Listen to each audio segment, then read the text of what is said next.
जय श्री राम सभी को।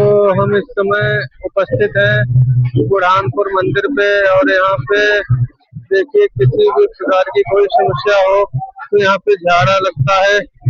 शनिवार और रविवार को किसी के शरीर में गांठ हो, दर्द हो, कोई आदि व्याधि की चक्कर हो, यहाँ पर आके झाड़ा लगवाएं, अपने जीवन को धन्य बनाएं। आप लोग देख सकते हैं यहाँ पे कितनी भीड़ हो जाती है। सुबह से लोग आते जाते रहते हैं। आप भी अगर कोई समस्या हो तो आप सभी लोग आ सकते हैं।